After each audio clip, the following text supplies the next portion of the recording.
Welcome everyone to the Trust the Plan podcast. I'm Nick, And I'm Jim. and today is episode 194.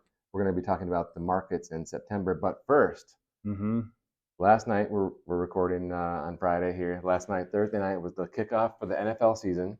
And what did we see from our Detroit Lions? A Lions victory. That's right. It was pretty impressive. I got to say, starting out 1-0 is the first time in like 5 years that the Lions were 1-0. And secondly, I really have to, and how special was it in Kansas City against the Super Bowl champs? Right. That makes it feel even more special.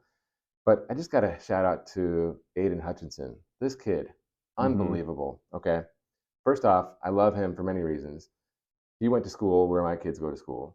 He went to college where I went to college. And I credit him and his leadership and attitude and determination turning around the Michigan team from 2020 to 2021. Are you with me on that? Yeah, I agree completely. I mean, think about the locker room and the attitude, right? Yeah. And now here in 23, the Michigan mindset is like national championship, right? Right. Like he started that, I think. Yeah, it's continued. Yeah. I agree. And now in the Lions, we're seeing the same thing. So shout out to Aiden Hutchinson, my guy. Yeah, for sure. Yeah, and some people will discount the Lions win because they didn't, Kansas City didn't have a couple good players or whatever. But I think anytime you can go on the road, play the Super Bowl champs, and come out with a win, you got to feel pretty good about Absolutely. it. Yeah. And Hutchinson, he had 4 tackles, which is pretty good for a defensive lineman, defensive end. But, it really didn't tell the whole story because he was just pressuring Mahomes all night. Yeah. Just always in his face. Yeah. And I think that's worth, quite a lot. It's another one of those intangibles besides his leadership. It doesn't always show up on the stat sheet, right? Like a sack would, but exactly really important. All right, so Jim, what are we looking at here in September? Right, it's traditionally a slow or negative month for the markets. September, October is a seasonally challenging time. Yeah, it can be, and we're coming off of in August that wasn't a great month either. So it definitely raises some questions to say what can we expect? What do things look like if in the situation that we've been dealt so far? Right. And so we have some slides that we want to share, not on the screen behind us, but they'll be embedded into the video. So if you're listening on the podcast, make sure you check out the YouTube video, smash that subscribe button so you'll be notified right away when we publish. So what we want to focus on, there's kind of 2 September outcomes, right? I guess obviously that's true, but when we're thinking about historical data, when the markets are bad coming into September, that tells one story, and that was last year, right? Yeah, definitely were bad coming into September, and then October really hit the lows and felt a lot of pain last year in October. So focusing on the slide when we have bad Septembers, it's usually when the year's already looking bad. So if we're down 10% or more heading into September, September is usually down like 5%, and last year down 9%. And like you said, October 12th was the low, but we were really flushing. September was a big flush, and then early October was another big flush.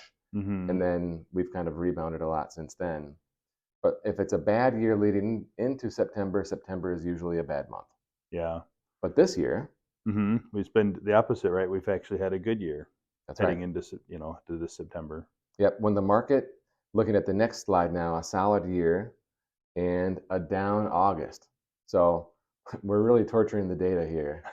But when the market's up double digits going into September, which it is, but also down in August, which it was. Yeah, which is mirroring what we're seeing, right? Usually September is a positive month, and that's 8 out of the last 10 times going back to 1950, and the average return plus 2.2%. That would be kind of like a snapback from what we saw in August. Yeah, that would be a good sign. Yeah. So it's kind of like the trend is continuing, whether it's a good or a bad. Yeah. Now, this is pretty cool data too. So if you look at the returns when the S&P comes into September, like it is up double digits, the remaining returns for the year, September, October, November, December, again, look at that slide at the bottom right corner, the average return for the final 4 months is 9% and positive 10 out of 10 times. Yeah, that's pretty. Just saying. Yeah, that's pretty exciting. Historical information to look at in light of our current situation. However, this is past. Yeah. It's not indicative of future results, but there's something to do with this seasonality. But Mm-hmm. Yogi Berra, right, our quote master, right? Mm-hmm. he said, if you torture the data enough, you'll get Mm-hmm. what you want out of it, or something like that. And I kind of feel like Yeah. that's what we're doing here, but it's true. It is true, but it's also interesting that there's 10 instances where this, a really similar situation has taken place. So, Hmm. it's kind of the summer doldrums, right? It's not Yeah. uncommon. We see a bad August. People are on vacation. We've had a good year so far, but seeing how September and then the rest of the year snap back gives us reason to be optimistic anyway that we'll get some positive returns ahead. And there you have it. Our expectation for the rest of the year. The crystal ball Mm-hmm. is now published. So, hey, if you are looking for a second opinion with what you're doing with your financial plan or your portfolio, please reach out to us at peakwm.com.